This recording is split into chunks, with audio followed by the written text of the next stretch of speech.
Despite what their moms told them, they just aren't talented enough for radio. Unfortunately, anyone can have a show these days. Sean. Well, I'm pretty hard to figure out sometimes. In fact, I can't even figure myself out sometimes, so don't you try to. Joe. You're an idiot and really a disloyal person. This is the Cuse Militia. Now, those two unapologetically biased orange-blooded homers, Sean and Joe. It's the most bullshit thing I've seen in 30 years. Welcome, orange men and ladies. Happy Sunday. This is the Cuse Militia with Sean and Joe for the Believe Entertainment Network at Cuse Militia on the socials. Go there, join the militia live on X Spaces for the fan feedback segment of every post-game show. That's going to be today. Syracuse falls to Pitt 30-13 in a game where the Syracuse offense made way too many mistakes, struggled mightily. But the defense, if there is a silver lining to a game and a loss like that, that should be it. And we do have a montage. We will get into that right now, and we'll be back to talk about it. Here's what Coach had to say following the loss. First off, I want to just thank Pitt did a really good job coming here, Coach Narduzzi and his staff. They played their butts off. They did a really good job. Happy that we had a chance to compete against them. I want to thank everyone that did come out to the game. Also our players, I thought they competed their butts off all the way to the end of the game. They did a real good job. So I was just happy that those guys were able to compete and finish the football game. That's really it that I have to say when it comes to that. Fran, it looked like when Pitt had the ball right before halftime, it looked like you were going to be conservative and just go into the half at 10-7. What made you come out aggressive before that 3-and-out? Just believing and having faith in our players. Thinking they have the opportunity. We work 2 minutes every day. We work the middleweight. That's the middleweight of the game. Being able to go in with points or the ball. It was a miscue on one of the something that happened. I don't want to really get into depth with it, but that was a bad decision by me and not just running the football and then going to the half with the ball. With the 3 passes, I mean, was there an RPO that got pulled and turned into a pass? Is that why it was 3 straight? It was a screen and he ran out of bounds on one where we got yards. It was another one which it was, and he saw something a little bit different. But I made a bad decision right there. That was on me because, I don't want to go in deep with that. That was just really bad coaching. That's probably one of the worst things that I've done since I've been a football coach here. One of the decisions I made, I felt as though I should have ran the ball. We'd have ran the ball, we'd have won in 10-7. And I think that gave them too much momentum. My players worked too hard for me to make a decision like that. Fran, just the decision to bring in Luke Carney when you did and then to shift back to Ricky Collins. Just wanted to spark. I just be straight open with it when it comes to the quarterback position, right? We're very young at the quarterback. And we have to develop. We got to continue to develop. That was one of the reasons why I went and got Steve Angeli at the second portal, because we knew what we were young at. We knew we were young on the offensive line. That's why we went and got Austin Collins. We went and got Ferg, so that way those guys can come in. We went and got Rooks, right? There's a lot of guys that we went to get because we're young. We're super talented, but those guys are young, and they're not always ready to go in and play right away. And you see where we felt as though, see the difference in Steve and then the other guys getting a chance to play, but they're so young. This is Ricky's 3rd game. Is he getting better in some areas? Absolutely. Are there some things that we want to be able to process and do a little bit better? Absolutely, we want to.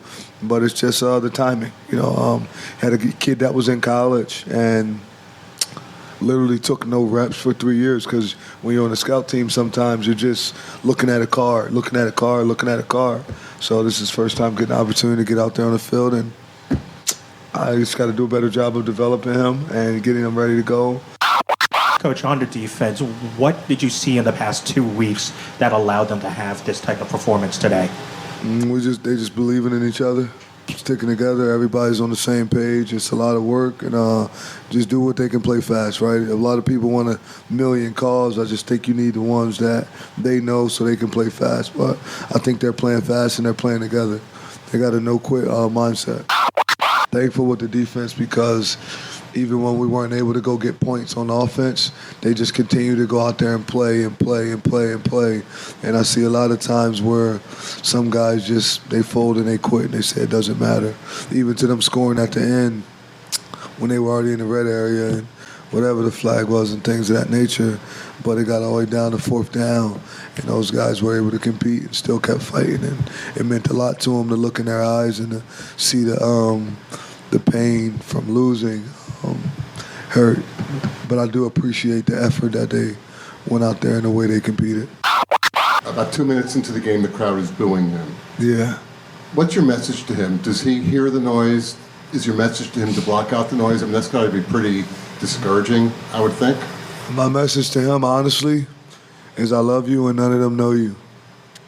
Why concern yourself with a bunch of people that don't know you? I love you, I'm going to have your back. I'm also my message to them is I'm going to do what's best for the S and for Syracuse. I always make the best decision for Syracuse and for the S. And he's a young kid who at the moment is the best quarterback that we have because our starting quarterback went down. You remember how it felt when we went and was able to beat Clemson and we were 3-1 and it was, oh snap, they're going to go and take it. Well, that was the reason that we went and got Steve because he wasn't ready yet. He has to jump in a little bit earlier than he should jump in. I think the crowd is being a little unfair. I think the crowd going to be the crowd. That's the game.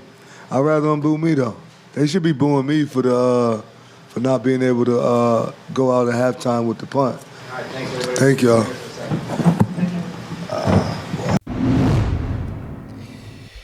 You hear a little grumbling at the end of that by Coach. I mean, going and doing a press conference after a third straight loss. And, you know, if you're getting washed after wins, we're saving up on soap because it hasn't happened. Right. So,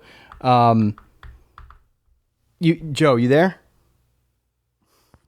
I don't understand. Yes. Okay. Were you on? Did you mute yourself? Yes. Okay. Sorry. I mute you just so you know. Oh, okay. Well, that's good. It's good to know. I'm like, no way are we having more issues? That's what I was thinking. Okay. So, yeah, getting washed. That's not happening. And, Absolutely not. you know, it was fun last year when you're winning and you're getting washed a lot. It's not funny. It's this all of a sudden, this is not fun. Look, the halftime sequence, the end of the first half sequence, I should say. It was risky, and then it was risky and ballsy, and I liked it, and then it got dumb, like really quick. And I don't necessarily think that, like, Coach is going to take the blame, and he should, because they could have ran out the clock. But you're in a tight game, and you have to get points when your defense is playing the way they're playing. And it's no surprise that he did it. And it's easy to sit in hindsight and look at it and be like, man, it was not smart. And it wasn't. Turned out not to be. But Yeah. you do a little bit better on special teams, and we're not even talking about it. Other than, well, that could have been bad. And you know what I always say, well, what coulda, woulda, shoulda, you know, and if it wasn't, then it wasn't. So we can speculate all that BS anytime. But, you know, I think he was trying to make something happen, and it really came back to bite us in the ass. So that's that's one thing. Out of the montage, you know, the first drive, we throw an interception, and you know, just a really like crowd, fan, team deflating moment that almost defined the entire game. And it happened so early. And to make the mistakes and Pitt made a lot of mistakes too, man. Not for anything. What was it? 7 sacks. We got 8 sacks all year, and we ended up with 7. You know, against Pitt on a guy who I would think that Heinzel, as young as he is, would have been harder to get. What a freaking we'll get into that. But We'll get into that. But the end of the half sequence, Joe, and some of the first half mistakes, and we still could have ended up with this thing at, what, 10-7? Yeah. Right? And now you're looking at 17-7 in a team that's just going to, now we're playing from behind. And once that happened, it was over. I'm glad to see the fight, and especially from the defense. But that was the beginning of the end right there. Yeah. Again, I just didn't see.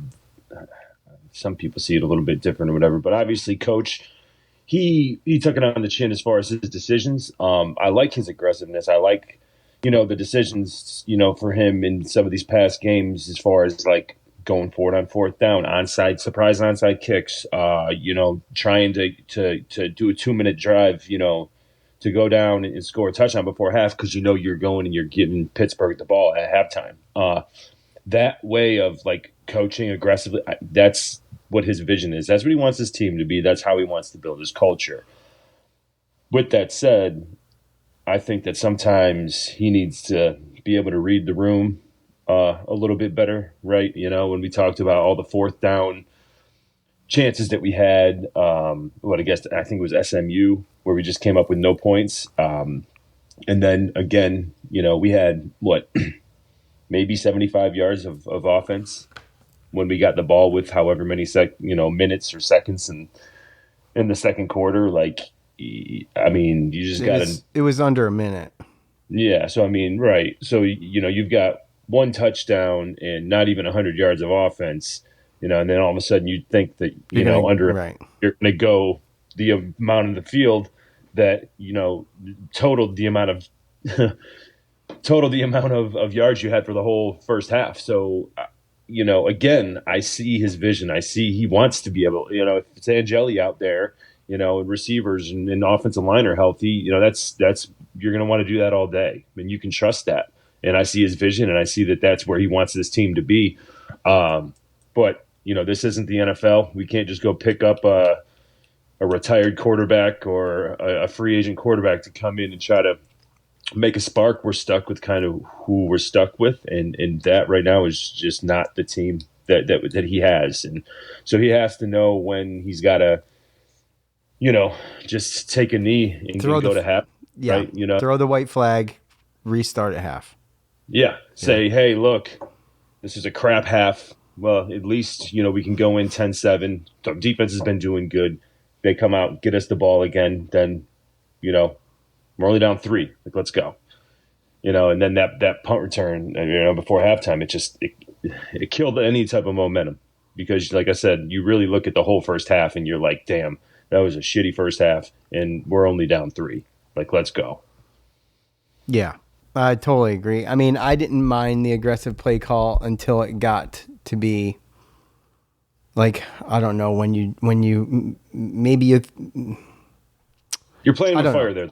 You're playing with fire there, but like you said, that's just how he does it. And he does need to read the room. And I think that's where the fans were coming from. Like, come on, we're not getting our asses kicked here. We don't need points. We need to regroup and come out and start this game over again in the second half. Get to half and not give up any more mistakes or any more points. And then, like you said, hopefully regroup. And again, I think that in hindsight, Coach, obviously he admitted it and he held himself accountable after the game in the presser. So, he understands that now too. And again, I think that we have to, realize too that this is Fran's second season as a head coach ever. So again, I love his aggressiveness. I love the vision that he has as far as how he wants his teams to play and the chances and the toughness and aggressiveness that they take. But again, if you don't got the guy, you don't got the guy. And in this case, I think that there's a lot of people that would have liked to have seen him just kind of. But again, you said it's all in hindsight too, right? Because if he doesn't outkick the coverage. If Stonehouse doesn't outkick the coverage, or if he kicks a better punt somewhere, and we just normally, we don't usually give up those big plays on special teams. I feel like our special teams have been pretty good this year. So we get that tackle and they don't get anything and they need it, then it's really it's the same thing. We're not even talking about this. Yeah, I know exactly. So I'm gonna save the defense.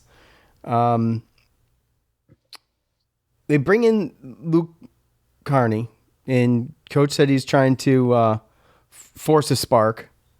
Okay, or like try to bring him in as a spark, try to get this offense moving, right? And I think it is about what I thought it would be. I mean, obviously he's not ready. Coach said during the press conference the playbook isn't just limited. Like he even snickered at how much of the playbook are we using with Luke Carney when they put him out there, and he even snickered because it's less than you and I would probably expect, right? Like obviously it's not much. Okay. So he brings him out there, try to get a spark and something going. Now I think that this is a point you've brought up in the past. Like, I'm not saying this is what it was, but I mean, things are done like this sometimes because they want to maybe quiet some of the calls, or just to have everybody get their eyes on, what they're wishing for. Obviously, Luke Carney is not ready. I mean, I believed 100% of what Coach was saying when he has been explaining through the past couple of weeks that Ricky Collins is our guy. And Ricky Collins is the guy because that's the best option. And I think that, we saw him, like, look, threw 3 interceptions. But there are aspects to his game that were better.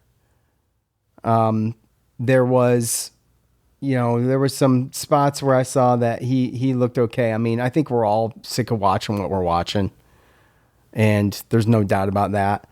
And I know it's hard to accept the fact that this is our best option. And when you look at it on the field, like, it's got to be better than this, but it's not, guys. It's not. And, the calls for Yassine Willis to get more carries. I mean, guys, he's not moving the ball. I don't know if it's the offensive line is getting no push. Now Pitt's a different type of defense. They're pretty decent. But he's not getting the push that we expect. Like, you can give the guy the ball 100 times. If he's only going to get 40 yards out of it, that's a waste. I mean, 13 carries for 16 yards. You know what I mean? I mean, that's not getting it done. Right. No matter what. I mean, I don't know. Ricky Collins rushes for 21 yards at one point, and it's called back because of a hold, I believe. But in that same play, and I thought the officiating was fair. This is the only questionable call. But I mean, I saw more stuff that wasn't called on both sides at one point than what was being called. I felt like was fair. 13-12 though. So yeah, right. Okay, and I didn't even look at that number, but I felt like the officiating was fair. But Ricky Collins goes and gets away from pressure, and then he is giving himself up, and he's got a defenseman that's coming at him that's launched towards the ground. So you saw him slide, and he launches towards the ground, right?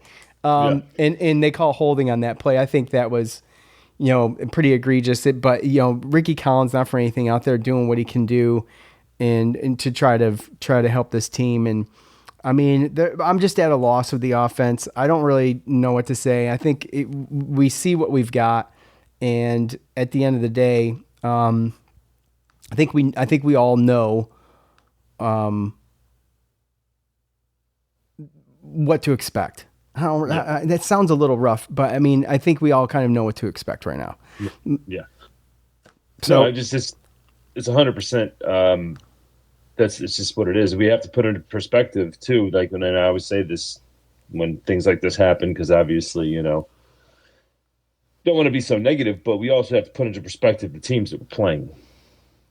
Right? I mean, he came in and we had to go straight to playing against the Duke team, to an SMU team, to a Pitt team, right? I mean, we're not playing against bums either. And again, these defenses are good enough to where what they're doing, I believe, is they're putting a lot of guys in the box, and they're forcing Collins to beat them with their arm. And obviously he's, getting more reps and learning, and, obviously he makes some errant passes. So, I mean, one of the interceptions was a tip ball that got popped up, but Yeah, that was unfortunate. It just seems to me like the first interception that was so bad. I know. It was really bad. I know, and that's the thing but again, I feel like he's getting a little bit better as far as not staring down receivers. Right?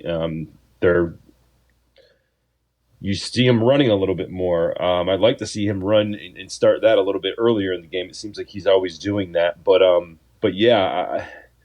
And the thing is too is you can tell there's going to be guys. I was listening. I was reading an Orange Fizz. What's his name? And I was saying just Henry Daly on Orange Fizz said something about Luke Carney debut, and in his article he says, and again it's all going to be subjective because Luke Carney was in there for 3 drives, and on third down on the third down in the third drive they brought in Ricky Collins to do the third down. That's how much they don't trust Carney to have to throw those passes. But so you got to explain that too, because I was in the press conference.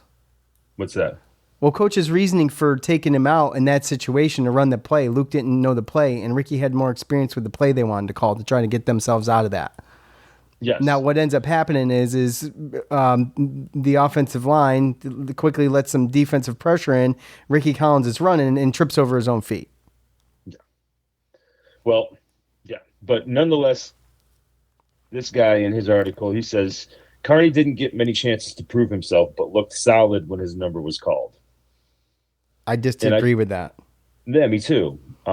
Me too. I think, they brought him in, and obviously when you look at it, when they say spark, I guess I don't think a coach is ever going to just put Carney in to kind of shut up the crowd. I think that move can be a couple of different things.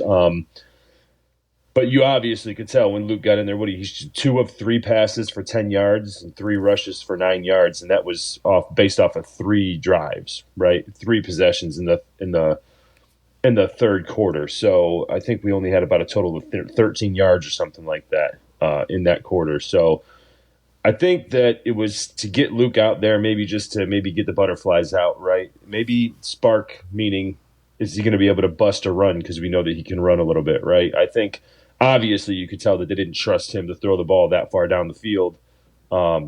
Otherwise they would have. Majority of the calls were run plays or him rushing minus the 2 or 3 passes that he threw, 5 yards per completion. So, and then also too, I think it was possibly to allow Ricky Collins to see maybe a little bit of the game or the Pitt defense from the sideline and maybe get him a little bit more motivation once he went back in there. Because I think obviously I think his best quarter was the fourth quarter when he came back in for Luke Carney. He ran a little bit more. They had a 65-yard offensive drive for a touchdown. So I don't know. It's probably multiple things, but like you said, it's just this is what we have. The coach said it too. This is what we have. There's a reason we went and got Steve Angeli. Yeah, that was the other thing I have written down. He went and confirmed what we already knew. That's never been said out loud. And that is that they have a very young quarterback room, and that's why they went and got Angeli. And with that, some offensive linemen, right? So, yeah. And so, anyways, it is what what you see is what you're going to get. And we get to next week go and face Georgia, number 12, Georgia Tech at Georgia Tech.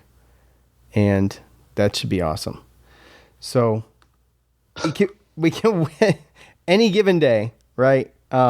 It's just in the crowd, look, there was times when the crowd looked good, and then there was stuff on Twitter that showed that it gives you the full picture, and it just was not that great. And also, whatever was there at some point seemed like it evacuated quite early. So, I think the fans are a little bit disengaged. We heard the boo birds. Coach was asked about the boo birds, right? If I was there, I wouldn't have been exactly happy either. Fans are going to boo that they pay the money to get in the stands, and they are the ones that buy in the merchandise, and they're the ones that invest their money and their time into rooting on a team, whether it be from a couch or live or whatever the case. They got every right to do that. And in a season where what could have been, and here we are, is It's difficult for fans to accept that because I feel like if we have Steve Angeli, we win the game yesterday. Just judging based off of the defense, assuming the defense plays the way they played, right? We win that game. I feel like this offense with Steve Angeli just puts up. They can put up points, and they did. They were putting up points, and they were putting up yards, and we're looking at 212 total yards, and it's just not going to get it done. And the defense just did a tremendous job for a team that's averaging, I think, close to 400 yards coming into this game of offense. They're well below that. The passing yards for Heinzel, who's been on fire for the first 2 games that he started, 143 yards. They forced an interception. They sacked him 7 times. He was constantly under pressure. Tough kid, took a lot of abuse. And to his credit, that's what I mean. Like, he just shakes everything off, that kid. Like, he's got a short memory, and he just goes out there, he shakes it off, and I really like him. And it's too bad that he's wearing the jersey he's wearing. That is what it is. But he's got a short memory, and that's exactly what you need in a quarterback. And, like I said, I do think Ricky is learning. You mentioned, he's not staring down his receivers as much. I mean, he's getting a little more comfortable, getting mobile. I feel like his decision-making, he's a little bit more... despite the first interception of the game for him, he's getting a little bit more. He's getting better at not just forcing things, and that's not saying much, I guess. But I feel like he took off more yesterday than he had been, and that's a good thing, right? So. I don't know what this looks like down in the stretch. I mean, at this point, I felt in my heart of hearts that Syracuse needed this game against Pitt to make a bowl game just based upon what's left on the schedule. And so I feel like I still feel that that's true. I don't think that the way they're playing right now that they're going to get enough wins to get a bowl game. I mean, anything can happen, and I'm obviously would love it if I was totally wrong. I mean, Boston College is terrible. North Carolina is not great. Those are definitely 2 games we can win, and I believe they're both winnable games, and you got to eke out one.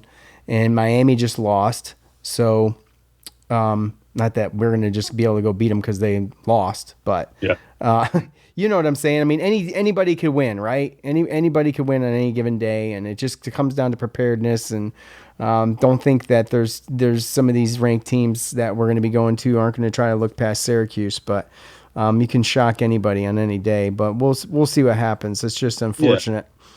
I think you just have to make some changes. That's all, really. Just how they made changes on the defensive side for this game.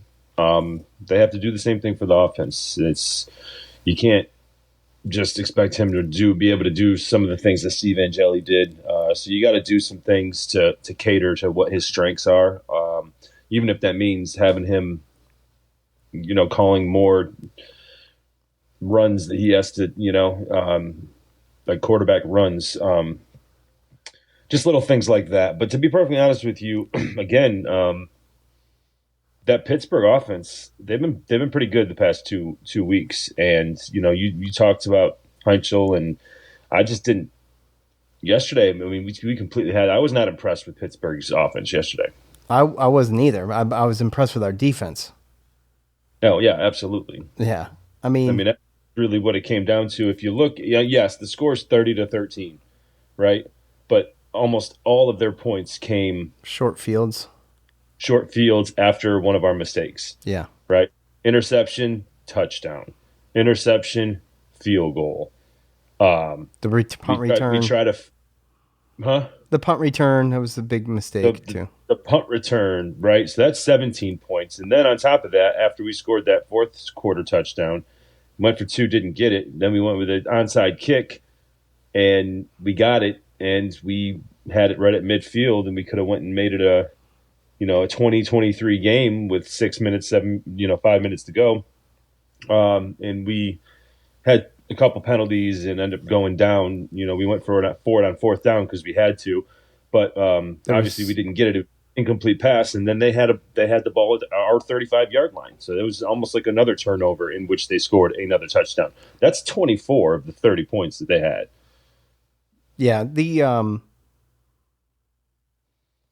the amount of penalties too, like they just eventually the offense they just got so undisciplined at the end of that game, particularly on that drive. I mean, there were so many penalties towards the end of that game for both teams, but it's like way too many mistakes on offense to even come close. And I agree with you, Joe. But the fact of the matter is that they scored those points.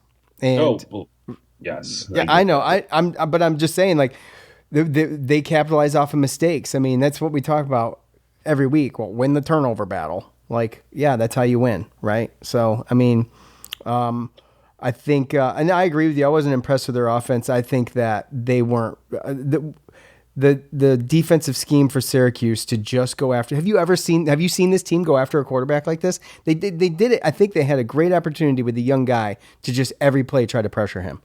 Yeah. Right. So, I mean, are they going to be able to continue to do this?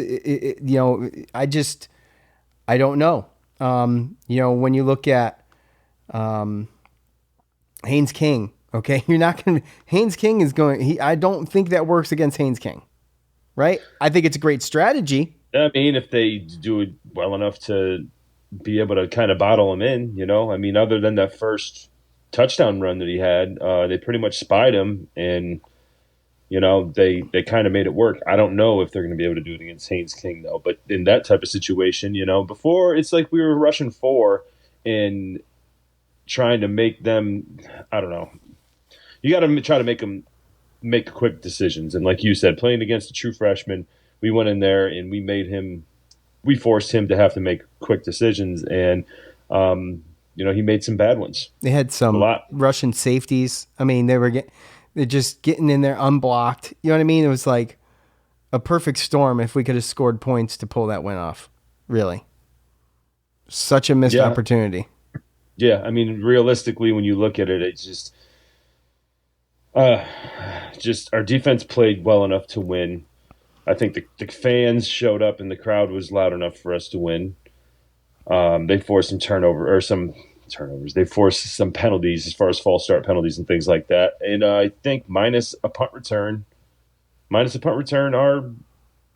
special teams played good enough. Yeah, to win. Stonehouse was excellent. I mean, I don't even really blame him for that, really. But I mean, I understand it. But 7 punts though for 300. I mean, when your punter is getting more yards than you are on offense in a game. It's not a good look. No, it's not a good look. And like I said on Twitter by yesterday, over 100. Jack Stonehouse just living up to that belt buckle, boy. You know what I'm saying? Freaking cowboy.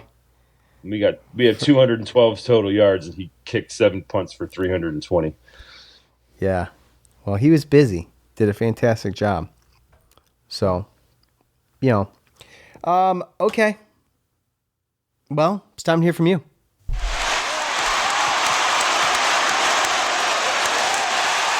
It's time to hear from you, the loudmouths from the Loud House. All right, you guys know what to do. At the end of every game, I ask for your thoughts on that game. You leave them on Twitter and on Facebook, and we read through them. We talk about them here. If this gets redundant, you know what's going to happen.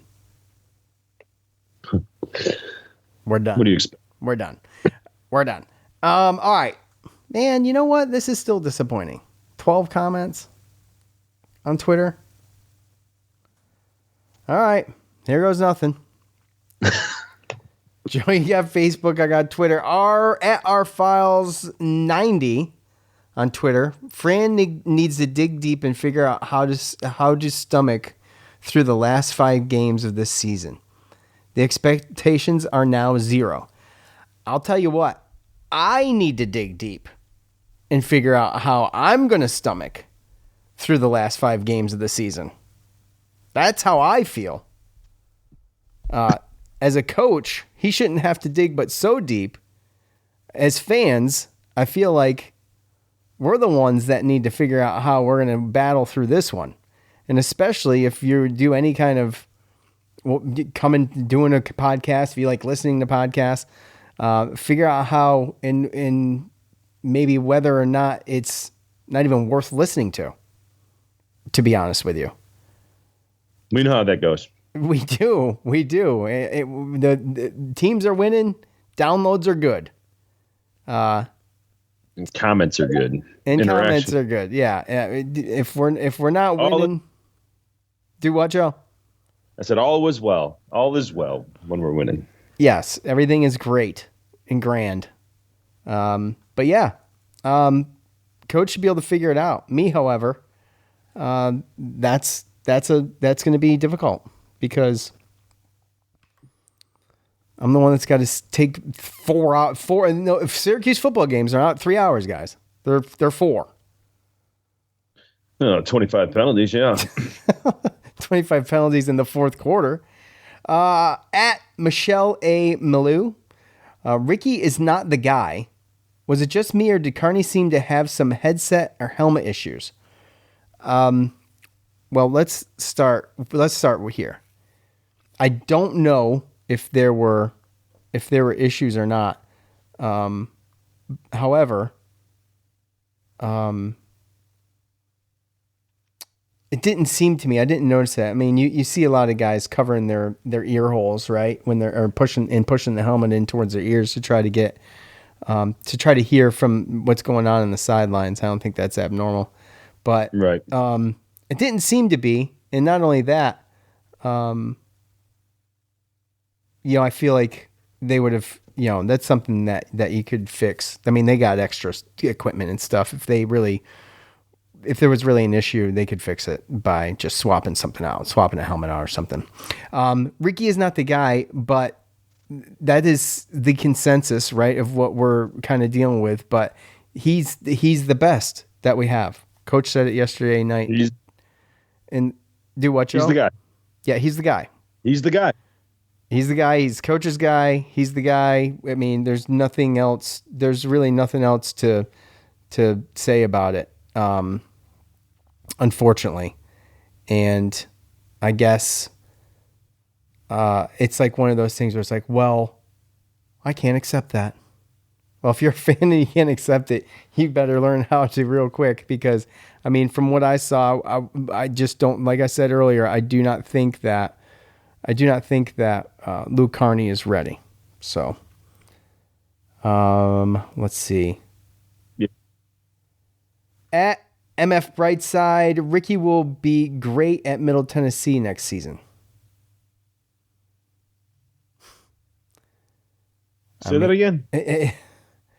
At MF Brightside, Ricky will be great at Middle Tennessee next season. That a little Carlos Del Rio Wilson? I think that might be a Carlos Del Rio Wilson reference. By the way, they beat Texas State at home yesterday in overtime. Watched that game. Did you? I did not. I was busy in the afternoon. Yeah, but I know what you were doing. But in fact, what was I doing? Why do you keep saying that? I'm not going to say it. Huh? I was joking before. I'm not going to say it. Yeah, a lot of these are probably going to be the same, though. Well, yeah, I would imagine. Let's see. At MC Dendis, season is over. No more wins for the team. I don't believe that to be true at all. I see 2 winnable games on the schedule. I just unfortunately don't think that they are going to be bowl bound this year. And I've just going to go ahead and accept it. And if something else different happens, then I'll just be that much more excited. I'll underpromise to myself and hope that Syracuse over-delivers. So I just won't be disappointed. At number 1 Cuse fan, defense played lights out all game long, but Ricky sucks so badly and should never get another set of snaps for SU. This is what I mean by redundant. I don't know what everybody expects at this point. He's the guy. Like Joe said, he's the guy. Like Joe said and Coach said, he's the guy. So he's going to get snaps because there's no other option. Coach said himself in the presser yesterday that the reason they got Steve Angeli was because Ricky Collins wasn't ready. And it's what all of us speculated, and it was confirmed in the press conference. So. Yep. At Saltine Warrior 4, not sure who was worse, Collins or the offensive coaching staff. How are you throwing the ball and running out of bounds at your own 35 with 30 seconds left in the half? UNC and Boston College are terrible, but neither will be a gimme with Ricky picks. Now, this is all of those are decent points. I don't think that those games are gimmies either. They're just the two on the schedule that I look at, and I'm like, these are winnable games, right? As bad as Boston College is, we're not exactly lighting it up, but you know the defense is, and for the defense to play the way they played yesterday, pretty much through the whole game, I thought was phenomenal. When at some point of a feeling of dread has got to come on you, like we're doing everything we can here, and the defense is not, or excuse me, the offense is just not helping us out, and I feel like. I won't mention players' names, but just body language on some offensive players was not good. But I did notice, too, that when Ricky Collins came back in the game, he was greeted a different way.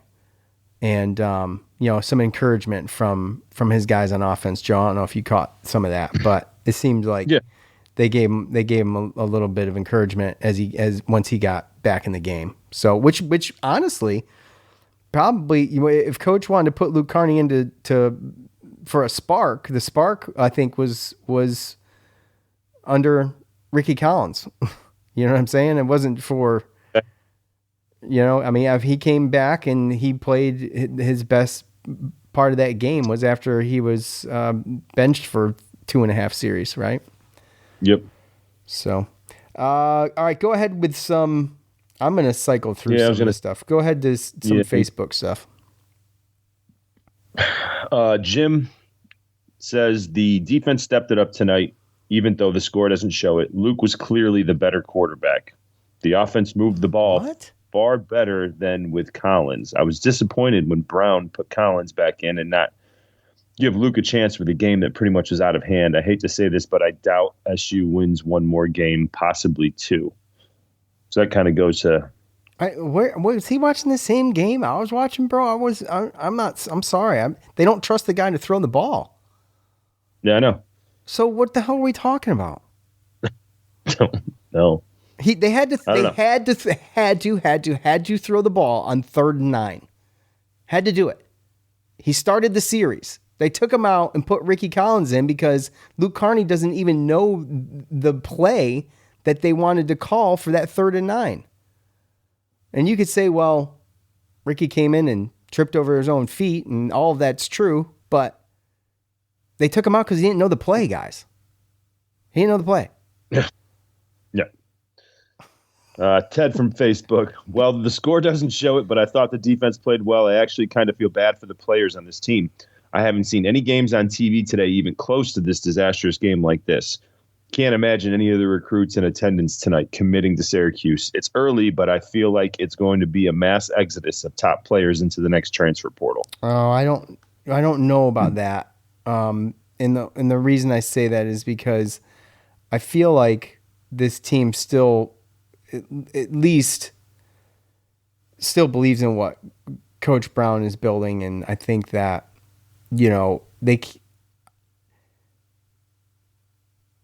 Coach knew what he had. That's why he went and got Steve Angeli. And Steve Angeli goes out. That's not Coach's fault. Like, Coach was trying to fix this problem. He knew what it was going to be like. If anything, That's a more ballsy move to be like, look, it's late. We're going to get this guy. And we're going to just leave it up to him to see what happens. And to make that call when everybody's expecting Ricky Collins to come out and be the man, he goes and makes that call and then ends up starting Angeli, which I think we all expected. But to do that and make that kind of ballsy call and have that, obviously, I believe 100% that he had the locker room behind him in that decision. There's always going to be people that leave the team every year because of the way the rules are set up right now. It works against all rational thought and other things. But I feel like that he's not losing this team, and I feel like they believe in what he's doing. And I think, you look at guys like Dan Villari, who stayed, right? And, I just don't think that that's true. A mass exodus, I don't see. No, and realistically, too, what did we? I mean, we lost two of our probably would have started players, right? We lost two guys that would have started after the spring, and I mean he's already told us, right? I mean, he's told us the culture that he's going to build. He's given us the vision. We've seen the way that he aggressively calls. Once he gets those players and they get experience and they get a couple years, bigger, faster, stronger in the culture at Syracuse, then I think it's going to be a completely different team that we're watching. You see this team, they don't give up. There's been teams in the past, Dino and all that stuff. He's lost the locker rooms sometimes. There's been teams that have given up where we get blown out. 30-13 doesn't look good, but we were still in that game in the fourth quarter yesterday, and everybody was still fighting. So again, he's told us that he's going to build from recruitment and through high school. But what does he do? He goes to the spring and they figure out what they have, what they don't have. And then after the spring, they go out and they get the transfers that they need to fill in those gaps where they see the weaknesses, right? And that was Steve Angeli. So again, we can talk about all this stuff, but I just don't see like kids gravitate toward this dude. He was the number one recruiter for 2 years straight at Georgia. Kids aren't gonna, and again too, they've seen what their team is with Angeli. They know that he's coming back. They know what they have to work with next year. So again, I don't think that that he's gonna lose this locker room, and I think he's just gonna build the culture. And it just happens to be one of those years where we have one of the most difficult schedules that I remember in recent history, and then you go out and you lose your quarterback, and we can talk all we want about Ricky Collins and how he's awful. Dude, do we remember? Do we have that big short-term memory to where we remember through the Dino Bear? They do. Do we remember watching Drew Allen, who's supposed to come from Oklahoma and do something? Mitch Kimball, Austin Wilson, Zach Mahoney. Right? Do we remember watching them? Do we remember watching Rex Culpepper? Oh, yes. That was, remember that one? Oh, I remember Jacoby and Morgan. Yeah, Jacoby and Morgan. Yes, these are all names that were just shouted to the roof of the dome by fans to come in and save the day. So yeah, Clay Welch. Hell, even Tommy DeVito. Even though he's in the NFL now, he wasn't great. Have you seen is he still? Have you seen his Progressive commercial? Which is no. You haven't? No. The backup. He's the backup for the family picture. You gotta Google that because it's pretty freaking funny. Okay, yeah, I'll Google it. But either way, like I said, there's been way worse quarterbacks that have come in and then that have played like garbage, pretty much, and played worse than Ricky Collins. So let's just kind of put that in perspective. At Joe Catskill, not a good effort all around. Scratch that. I thought the D played really well and gave the fans a chance to cheer. I will say fans booing may make them feel better, but I doubt it provided the support and motivation to work harder. I hope we are practicing dart. I'm indifferent to the fans booing thing. I mean, I was booing at home, so I'm not going to sit here on a soapbox and say, it's not how we should do it.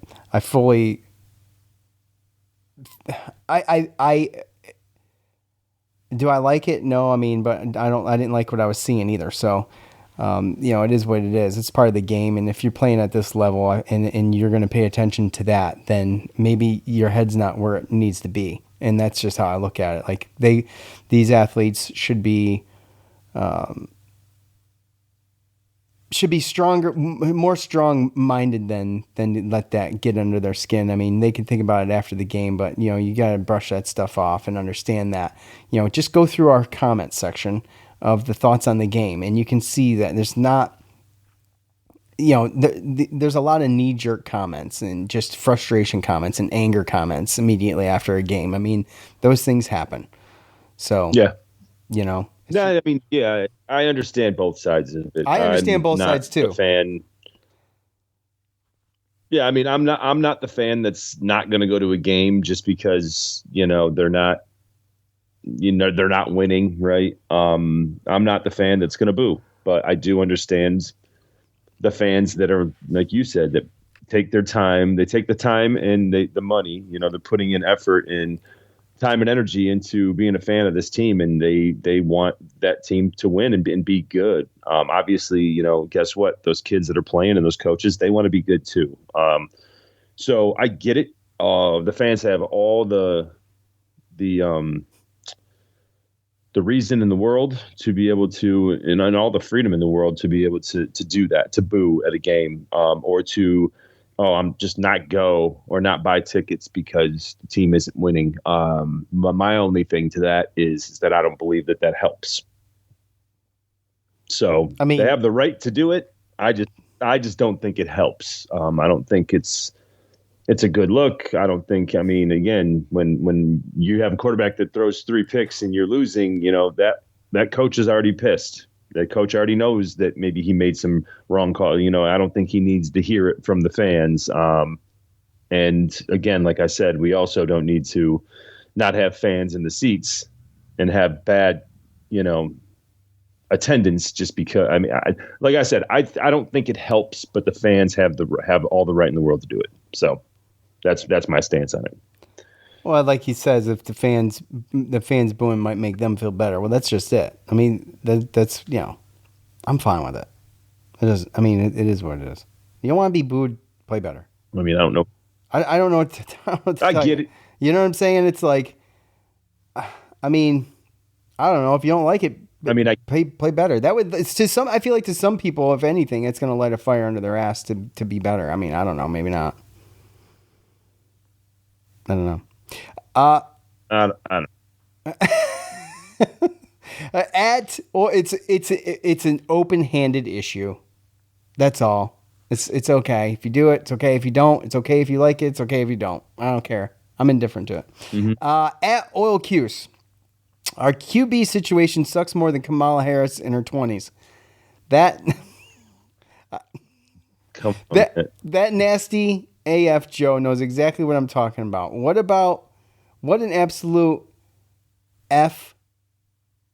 Hold on. What an absolute F our O-line on the running play is Charmin, Care Bear, Greg Robertson soft. I'm missing a little bit of that. He's trying to mute himself there, but anyways. Yeah, look, the QB situation sucks. It does. But at the end of the day, it's what we got. And not for anything, there's 5 games left. So let's just see what happens. And not for anything, you've got a young guy who hopefully stays. Hopefully Ricky Collins stays and plays under Angeli next year. And if he does need to come in again or anything like that, I mean, he's just going to have that much more experience under his belt. I don't know. Try to look for something, I guess. And who knows if he stays, really. I mean, I don't know. I mean, obviously, if Angeli stays, then he's going to be the man, if that's the case. Yeah. So, and maybe he does not want to be playing second fiddle. I don't know. What do you got left on Facebook? Yeah, I can go through, there's 5, but I can run through 3 pretty quick. They're kind of all, well, top fan Michael, he said the only thing worse than that offense was the camera crew. There was a little shout out to the camera crews. They were slow on some plays. Tim says Collins, one of the worst quarterbacks I've seen play. Johnny says, remember when people were calling for Collins after the UConn game? Pena would have never transferred, and Fran would have never gone out to get another quarterback if they had any faith in this kid. Offense looked horrible, way too many missed throws, tackles for losses, penalties, and interceptions. Defense played great. For as bad as it felt, they were still in the game late. But to me, the real difference maker was the punt return for a touchdown to end the second half. That comes down to coaching. You'd love a field goal shot there, but got to just run out the clock and not give them a chance to touch the ball. So I agree with a lot of that stuff. I was just going to say the camera crew wasn't great, and obviously, this we know what the deal is with the quarterback. It's tough when you get spoiled and you have some quarterbacks. Then you just expect it to just pick right back up, and that's just not the case. I didn't bring up all those names of the other quarterbacks to, poo-poo or trash. They're better than me. They had a Division I scholarship, and they're better than me at quarterback. But again, I think we have to put in perspective that there's been plenty of seasons where we haven't had a solid quarterback to be able to put us in a position to win games, or a solid backup. There's been plenty of seasons where Dungy got hurt or Garrett Schrader got hurt, and there just wasn't the guy right behind him. So this just happens to be one of those years. And I know that the people fans don't want to hear that stuff, right? Because it's all instant gratification. It's, I want to win this week, and I want to go to a bowl game this year. And sometimes you can't see the light at the end of the tunnel. But we know what Angeli can do. We know the young talent that Fran's got on this team and that he's bringing in next year, not even counting whoever he can bring in as a transfer. So, and, you see the culture. He's the teams that don't give up and stay in there. So, again, I know that fans don't want to hear that, but I said it even in the preview that this was probably going to be a season to get our team to get experience against a great, great group of difficult teams, so that next year we can get back to the Kyle McCord year, when we obviously aren't going to have as difficult a schedule as this year. So like I said, I know they don't want to hear it, but that's pretty much where we're at. So we got North Carolina and Boston College that I think are winnable games, and we have a couple weeks to figure out and get a little bit better on offense, so that we can win against North Carolina at Halloween. But again, we have next week, right? Got to go down to Atlanta, and we play Georgia Tech good. And, now we can play spoiler, man. Georgia Tech's undefeated. They're going to be a top 10 team most likely. So, yeah, no one's coming into a game against Syracuse right now thinking, we really need to be careful. This team's dangerous. So. No, but I mean, again, we have Notre Dame, we have Miami, and we have Georgia Tech, which all are still, those 3 teams are still in positions to possibly make the college football playoff. And, we get a chance to ruin their season. Right. And then we have North Carolina and Boston College at home. So 2 more. Dom, top fan. He says, I have no words on how disappointed I am. Fran regressed as a coach. Nixon regressed as a coach. Collins isn't getting better. We used Carney in a game for no reason, considering it's obvious the staff isn't comfortable with him throwing more than 5 yards or using his progressions. The only bright spot was whatever E-Rob did to the defense these past 2 weeks. I can see a world where they don't win another game this season. I mean, a lot of that. I mean, I agree with some of that. I mean, I definitely see the perspective on it. I don't think that. Look, you could look at the schedule and be like, yeah, we could just go and drop every single one of these games. I mean, it's absolutely possible. We could go 2 and pull off an upset and win the 2 we think we might and make a bowl game. I mean, I don't know. I mean, I'm a live in the moment kind of guy. I don't. I hate the prediction game. I'm terrible at it. I like to just see what happens, and we'll go from there. Hope for the worst. I mean, hope for the best, expect the worst. Yeah, hope for the worst. But I hope we're not there. But I But we'll just have to see what happens. I mean, it's not, these next games are not going to be easy. And I mean, there's a lot on the schedule. And we already kind of knew this. Like, we knew that last year was going to be our shot to really put Syracuse on the map and to get Fran Brown to a point where he could get some attention, gain some national exposure for this team, so that he could get some interested recruits, right? And that way he did exactly what he needed to do. Dropped an unnecessary game to Pitt last year. I feel like the worst game that necessary games. Huh? A lot of unnecessary games when you look back at it. Well, true. There's another one, right? SMU or Stanford. Sorry, Boston College and Stanford. Yeah. So you're right. I mean, but at the end of the day, he did good with what he had in his first year and to get eyes on the program nationally. And, you don't see the guys running sprints anymore, which really makes me wish they hadn't pulled that stunt. Because if anybody needs to be running wind sprints, then the time is now, yesterday, and the last game before that. So I don't know. I have a whole different perspective on that thing too. I don't know. Yeah. I mean, look, at the end of the day, like last year, as far as our conference schedule, Boston College and Stanford were the easiest teams or the worst teams on our schedule. We lost those games. But as the season went on and we got better, we end up going and beating better teams. And we end up ruining Miami's season. And then we go and we kill Washington State in a bowl game to get to 10 wins. So, again, things can progress. Things can get better. It's hilarious how fast somebody could just – from week to week, you just switch it. I mean, like last week, there was college football. There was rumors, and there was people that were sitting here worried about, is Fran Brown going to go to another school? Is he going to go to Penn State? Is he going to go coach somewhere else? To now, he can't. There's no way he could get a job anywhere else now. I mean, I know that people are talking about the regressed and this and that, but I mean, what? Are we going to get to a point this season where people are calling for his job? Oh my gosh, I really, if we get to that point, Joe, I'm done.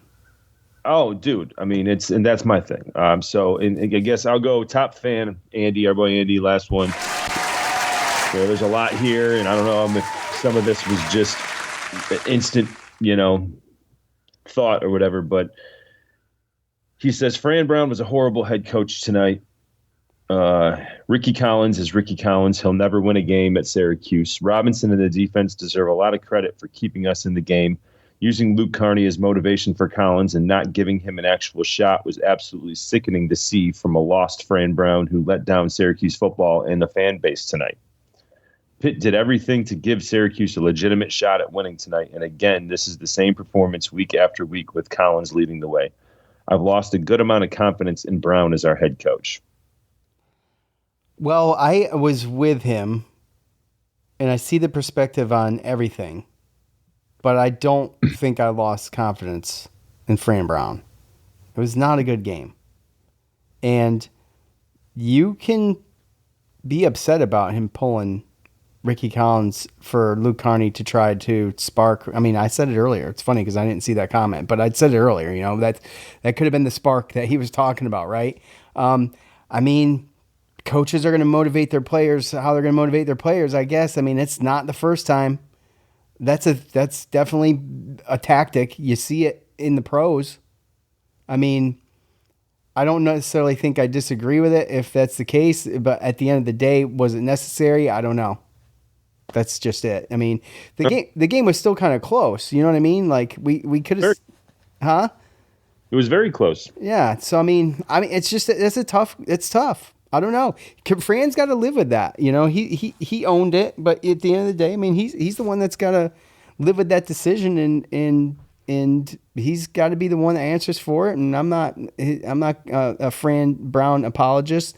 I'm just saying I see both sides of it, and I mean, I'm not that upset about it. It didn't work, however, I mean, I bet you if Fran Brown had hindsight, he wouldn't have done it because it wouldn't have worked. And I mean, it didn't matter, right? And at the end of the day, it didn't change the outcome of the game. So I don't know, man. It's tough. I don't think that this one game should define Fran Brown's commitment or his support from fans. I think that's too much for me. That's too much for me. That's like the, we talk a lot about instant gratification and just like the generation that's upcoming that, I deal with them at work and stuff. And it's like, I'm not saying that's Andy because he articulates his thoughts very well. And I see his point, but I see some of them. What do you think about him saying, using Luke Carney as motivation for Collins and not giving him an actual shot was absolutely sickening? I think he got a shot. I think if they thought he was going to be, first of all, look, they know what he can do. I do think that if he went out there and he was executing better than Ricky, they would have kept him in. But I mean, how long do you keep someone in like that if they're obviously not going to be better than what we had? I know. And that's my thing of it is again a guy, and that's just, it's one of those things where sometimes it happens. I have a difficult time sometimes with comments like that because of the fact of like not giving him an actual shot. Because I'm assuming he's talking about the fact that they ran the ball, they didn't let him, sling it down the field. Well, they a couple 5 yards. But again, to your point, like giving him a shot, what? Just letting him go out there. I mean, coaches they're coaches. They see these guys in practice every single day. Like if he had proven, and again too, you have to prove yourself to do some things and put yourself in positions to do things. Like a coach, unless they're in a desperation mode, which again, I don't think that we were in, but I mean, or you have all your injuries, like you're not going to have a player go in and have him do something that he hasn't proven that he could do in practice. Like it's just not going to happen unless you 100% have to. If Ricky Collins was hurt and he had to stay in and try to throw that ball for that 3rd and 9 and play the rest of the game, like I get that point. But like obviously we've seen Ricky Collins make some decent throws. We've seen him make a lot of mistakes too, but he's made throws. We've seen him pick up a 3rd and 9. The coaches, I mean, again, giving him a shot. I don't know if they were just looking for some type of, him doing RPO and breaking off a run or something. But again, to me, they are not having him throw down the field because he hasn't proven that he can consistently throw down the field in practice. Well, I mean, the coach, I don't think was trying to give him a shot. I think they know what he was probably going to do. I just think, I mean, I'm speculating, but just based off of what I saw. But I mean, I don't think it was about giving him a shot. I think it was about putting a light in a fire under Ricky's ass to see what he could do. So I don't think that was the point, which is why I guess we didn't see it. But on the flip side of that, I just don't think that he knows enough about the playbook to even be given a legit shot, which is why they didn't let him throw the ball.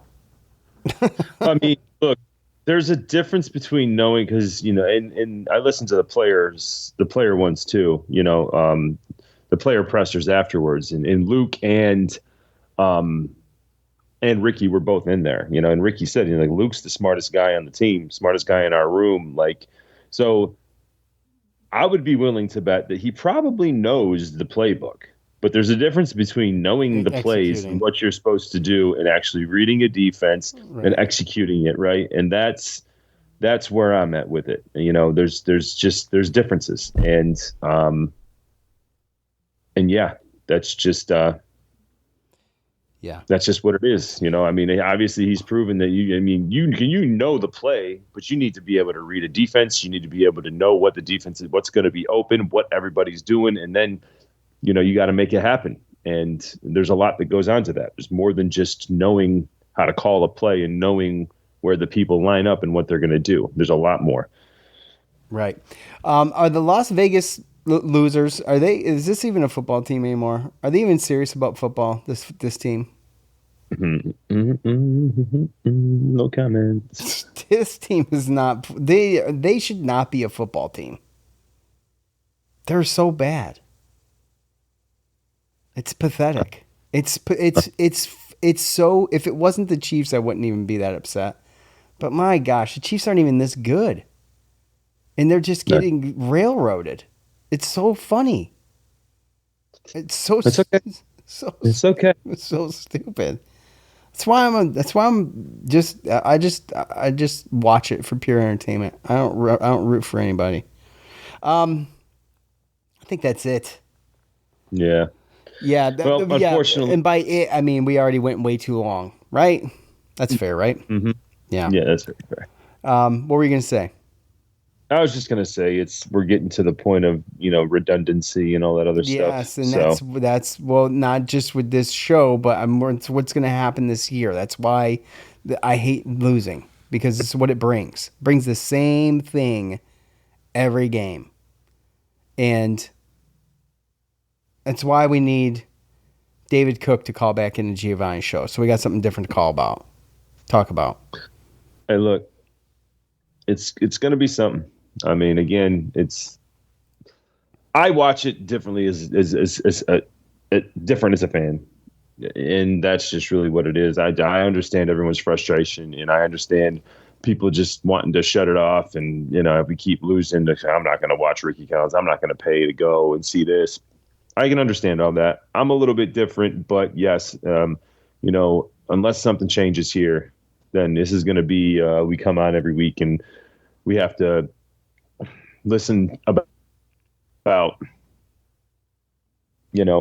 we're losing confidence as Fran as a coach and how bad Ricky Collins is. It's really just what it comes down to. I mean, the mistakes, the turnovers is what cost us the game yesterday. And it just happened to be 3 interceptions that came from Ricky Collins' hands. So one was sucks. One wasn't. Sucks. He can't be blamed for. It goes down as his, but I just don't feel like sometimes when a ball is tipped up like that or whatever. I mean, you can blame him, I guess. Whatever. I don't care at this point. Yeah. But I'm just saying, it's bad enough for me to just not even take that argument up. So I'm going to stop. Okay. Yep. That, I think, is going to do it for us, everybody. And if you're still listening, oh, there it is. If you're still listening, we appreciate you. I guess we'll be back here Tuesday to talk about Georgia Tech. That should be fun.